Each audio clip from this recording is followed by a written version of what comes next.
Super CM के दबाव में ये हेलीकॉप्टर खरीद रहे हैं, 100 करोड़ के 250 करोड़ के जेट विमान खरीद रहे हैं।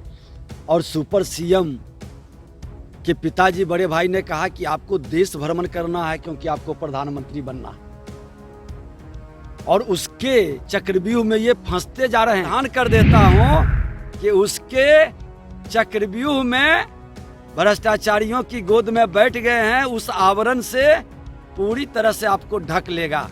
समय रहते आप बच जाइए। जनता के हित में आप जनता के पैसे का दुरुपयोग मत करिए। नमस्कार, आप न्यूज पोनेशन देख रहे हैं। मैं हूं आपके साथ वंदना। नेता विरोधी दल विजय कुमार सिन्हा का नीतीश कुमार पर बड़ा हमला बोला है। जी हां, विजय कुमार सिन्हा ने कहा है कि जिस तरह से गरीबों की हकमारी करके नीतीश कुमार हेलीकॉप्टर खरीद रहे हैं, तो वहीं जनता के पैसे को पानी की तरह बहा रहे हैं। यही नहीं, उन्होंने यह भी कहा कि लालू प्रसाद यादव के साथ मिलकर के गलबहियां कर रहे हैं और अपने युवराज को उत्तराधिकारी बनाने की कवायद तेज कर दिए हैं। सुनिए पहले आपके क्या कुछ कहना है नेता विरोधी दल विजय कुमार सिन्हा का। राज्य सरकार खर्च करने जा रही है एयरपोर्ट हेलीकॉप्टर प्लेन करने के लिए। देखिए, माननीय मुख्यमंत्री जी बड़ा जिम्मेवार व्यक्ति के रूप में जाने जाते थे। 17 वर्ष में अपने अय्यासी के लिए, अपने सुख सुविधा के उपभोग के लिए एक भी हेलीकॉप्टर इन्होंने नहीं खरीदा, न विमान खरीदा। अब किसके दबाव में, सुपर सीएम के दबाव में ये हेलीकॉप्टर खरीद रहे हैं, 100 करोड़ के 250 करोड़ के जेट विमान खरीद रहे हैं। और सुपर सीएम के पिताजी बड़े भाई ने कहा कि आपको देश भ्रमण करना है क्योंकि आपको प्रधानमंत्री बनना है, और उसके चक्रव्यूह में ये फंसते जा रहे हैं। और आज उस चक्रव्यूह का परिणाम है कि बिहार की जनता की गाढ़ी कमाई 350 करोड़ जेट विमान और हेलीकॉप्टर में लगा रहे हैं, जबकि पहले से दो यहाँ है। उसकी मरम्मती या उसके रखरखाव या लीज पर लेकर के भी ये व्यवस्था चलाते हैं, बहुत स्टेट चलाता है। अब इसके नाम पर फिर करोड़ों रुपया मेंटेनेंस में खर्च करेंगे। मतलब कैसे भ्रष्टाचार करप्शन का रास्ता बन सकता है, ये सब व्यवस्था फिर से शुरू हो रही है। और मुख्यमंत्री जी, आपको जो झूठा सपना दिखाया है आपकी कुर्सी छीनने के लिए, उस जेट विमान और हेलीकॉप्टर का आप उपयोग नहीं कर पाइएगा कि मार्च के बाद आप पद पर रहेंगे कि न रहेंगे, ये आप भी समझ रहे हैं। किसी भी दिन आपकी कुर्सी खींची जा सकती है। 2025 तक तो आपको कुर्सी पर कतई नहीं रहने देगा बड़े भाई। सारी तैयारी हो चुकी है। आप हमारे मुख्यमंत्री रहे हैं और आपके कैबिनेट के हम सदस्य रहे हैं, तो मैं आपको सावधान कर देता हूं कि उसके चक्रव्यूह में भ्रष्टाचारियों की गोद में बैठ गए हैं। उस आवरण से पूरी तरह से आपको ढक लेगा। समय रहते आप बच जाइए। जनता के हित में आप जनता के पैसे का दुरुपयोग मत करिए। आप लोग जो बोल रहे हैं मुख्यमंत्री जी की एक साथ आए हैं, तो एक साथ क्यों आए थे? कौन सा उद्देश्य की पूर्ति के लिए? भ्रष्टाचारियों को बचाने के लिए ना। आपने एक साथ एक मंच पर इसलिए घबराहट में जुटे जब देश के प्रधानमंत्री नरेंद्र मोदी जी लाल किला से घोषणा किया कि कोई भी भ्रष्टाचार मुक्त देश बनेगा, कोई भ्रष्टाचारी नहीं बचेगा। तो आपको डर भी लग रहा था कि हम भी तो कुछ गड़बड़ करवे किए हैं, और जो गड़बड़ किया है सबको एक मंच पर ले आओ ताकि हम सब लोग बच जाएंगे। जब आप पवित्र हैं तो घबराहट क्यों है? देश को लूटने का भी, देश की जनता के पैसे को लूटने का अधिकार सत्ता में आकर के बैठने वाले लोगों को नहीं दिया है संविधान। हमारे महात्मा गांधी जी, लोहिया जी, जयप्रकाश नारायण जी, पंडित दीनदयाल उपाध्याय जी, सबने कहा था कि जाति विहीन समाज बनाओ, भ्रष्टाचार मुक्त राष्ट्र बनाओ। आपने तो जाति विहीन समाज नहीं बनाया, जातीय उन्माद पैदा कर रहे हैं। अब भ्रष्टाचार के गंगोत्री में गोता लगा रहे हैं। तो परेशानी तो बढ़ रही है। पब्लिक जान रही है कि नरेंद्र मोदी जी जब जब दबिश बढ़ाते हैं तो ये लोग छाती पीटने लगते हैं, चिल्लाते हैं। चिल्लाइए, इस बार देश भ्रष्टाचार मुक्त बनेगा, और भ्रष्टाचार मुक्त के लिए सबको मिल कर करके राष्ट्रवाद के पथ पर चलना चाहिए। हम पवित्र हैं। कोई आरोप भी लगाएगा, जांच ले एजेंसी जांच ले, हम पवित्र हैं तो पवित्र रहेंगे। कई आरोप लगाता है, विधायिका में बहुत सारे अच्छे लोग भी हैं। आरोप लगाने के बाद भी सच जब सामने आता है तो उसकी सम्मान और बढ़ जाता है। घबराहट नहीं होनी चाहिए। लेकिन आप जिस उद्देश्य के लिए एक मंच पर जुटे हैं कि हम सब लोग जुट जाएंगे, सारा भ्रष्टाचारी तो लोग दबा देगा, जांच एजेंसी को प्रभावित कर देंगे, संवैधानिक संस्थाओं पर विश्वास व्यक्त करने की बजाय उसकी खिल्ली उड़ा रहे हैं, उसको डराने धमकाने का खेल खेलिएगा तो परिणाम के लिए तैयार रहिए। चिराग पासवान ने मुलाकात, हमने तो खुल करके कहा कि ये जातिगत जनगणना कराएं, लेकिन सच को पहले स्वीकार करें। 17 साल से आप मुख्यमंत्री रहे, 15 साल से आपके बड़े भाई लालू प्रसाद यादव रहे।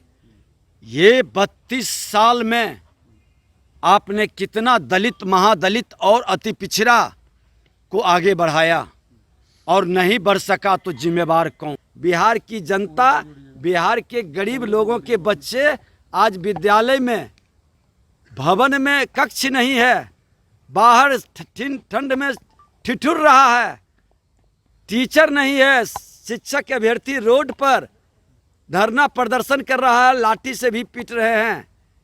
आपके शिक्षा मंत्री उन्हीं लोगों की जमात से हैं, कोई सहानुभूति नहीं है। आप क्या कर रहे हैं? नीतीश जी यात्रा पर निकलने वाले। देखिए, मुख्यमंत्री जी का तो हर साल यात्रा के नाम पर पिकनिक मनाने का उनका शौक रहता है। कई यात्रा उन्होंने की है, 13 यात्रा हो गया, 14वां है। और इस यात्रा में हम तो देखना चाहते हैं कि मुख्यमंत्री जी जो जहरीली शराब से 100 लोग मरे, उस परिवार के आंसू पोंछने जाएंगे? वो अनाथ बच्चे के मुआवजा देंगे? शराब के नाम पर जो नौजवानों का एक नया अपराधी का गैंग खड़ा हो गया, शराब माफियाओं के द्वारा जो गैंग खड़ा किया है, उसकी आप समीक्षा करेंगे? आपके थाने के अंदर, जिले के अंदर, पुलिस महकमा में जो धन कुबेर शराब के माफियागिरी करवा कर बन गया है, क्या उसकी समीक्षा करेंगे? क्या उस बच्चों की समीक्षा करेंगे जिसको विद्यालय में भवन नहीं और टीचर नहीं है? करेंगे ये सब समीक्षा? अगर जो ये सब समीक्षा नहीं करेंगे मुख्यमंत्री जी, तो जिस जिले के अंदर आप जाइएगा, उस जिले के अंदर हम लोग भी शराब से जो धन कुबेर बना है और शराब से जो शराब माफियाओं के द्वारा अपराधी का गैंग खड़ा हुआ और अपराध बढ़ा है, और अपराध की गोली से जो लोग मरा है, उन लोगों से हम लोग बैठेंगे और मिलेंगे। जो भी बिहार के अंदर अपराधियों की गोली से हत्या, लूट, अपहरण, बलात्कार में जिसकी मृत्यु हुई है, जिसका परिवार प्रभावित हुआ है, उन तमाम परिवारों को हम लोग एक जगह बुला करके बैठेंगे, उन लोगों से मिलेंगे, उनकी सूचीबद्ध करेंगे और उनको मुआवजा देने के लिए आपको विवश करेंगे। क्योंकि वो तो कोई गलत काम नहीं किया। जो विधवा हो गया अपराधी की गोली से, उसको तो मुआवजा दीजिए। जिसको बलात्कार करके मार दिया, उसको तो मुआवजा दीजिए। जिसके घर के अंदर संपत्ति लूट ली, उसको मुआवजा दीजिए। मुख्यमंत्री जी, ये समीक्षा करिए, कानून व्यवस्था का राज स्थापित करिए, करनी कथनी एक करिए। हमने तो वही कर रहा है कि इसके जिम्मेवार कौन? आज कमजोर तबका, दलित तबका के लोग जेल के अंदर 4 लाख से ज़्यादा जेल के सफ़र कर चुके। कई लाख लोग को जेल का सफ़र के बाद भी केस में रोज मानसिक आर्थिक नुकसान हो रहा है। कौन इस सब तमाशा बनाया है? आप दलित और अति पिछड़े के हितैषी हैं, तो क्यों नहीं दलित और अति पिछड़ों को आपने सत्ता में भागीदारी किया? कितने लोग आपके सत्ता में, उसकी जितनी जनसंख्या है सत्ता में, उतनी भागीदारी क्यों नहीं दिया? आप बता दें कि आपके मंत्रिमंडल में कितने दलित और अति पिछड़े के लोग भागीदारी कर रहे हैं। और 32 साल में आपने एक बार एक दलित को मौका दिया था, उसको भी गर्दन पर हाथ रख करके बाहर कर दिया। किसी अति पिछड़ा को क्यों मुख्यमंत्री नहीं बना रहे हैं? खुला चुनौती है कि अति पिछड़ा के बेटा को मुख्यमंत्री बनाइए, दलित के बेटा को बनाइए और तब जाकर के दलित अति पिछड़ा के बारे में आप बात करिए। नैतिक जिम्मेवारी आपकी नहीं है। ये जातीय उन्माद पैदा करके कब तक अगड़ा के बारे में बोल बोल करके लोगों को लड़ाएंगे? लालू प्रसाद यादव जी अगड़ा पिछड़ा दलित की लड़ाई नरसंहार करा करके 15 साल शासन किए।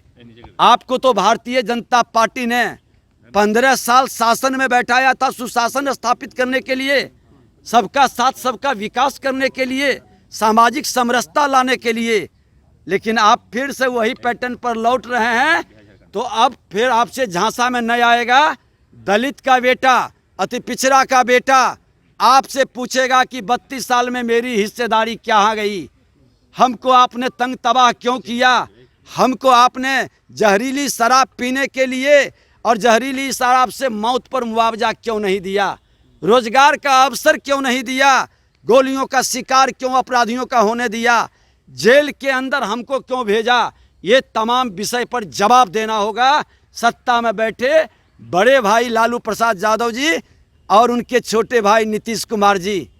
जवाब दें, दलितों और अति पिछड़ों के प्रति अपनी जिम्मेवारी का निर्वहन क्यों नहीं किया? एक अंतिम सवाल लेना चाहेंगे। चाय तो सुना आपने कि क्या कुछ कहा। यही नहीं, उन्होंने नीतीश कुमार की यात्रा पर भी जमकर हमला बोला है। उन्होंने कहा है कि जिस तरह से जीविका दीदिया और आशा दीदिया को सड़क पर उतार कर अपने आप को पता नहीं नीतीश कुमार क्या समझते हैं, कर्मचारियों को एक कार्यकर्ता के तौर पर लगा देते हैं, जो कि ऐसा होना नहीं चाहिए। लेकिन अब देखने वाली बात होगी कि जिस तरह से नीतीश कुमार के विमान को लेकर के और साथ ही साथ जो यात्रा है उसको लेकर के लगातार बीजेपी हमलावर है, आगे क्या कुछ इस मोड़ लेता है वो भी हम आप तक जरूर साझा करेंगे। इसका बस इतना ही। बने रहिए न्यूज़ पॉइंट के साथ। तब तक हमारे चैनल को सब्सक्राइब नहीं किए हैं तो कर लीजिए। धन्यवाद।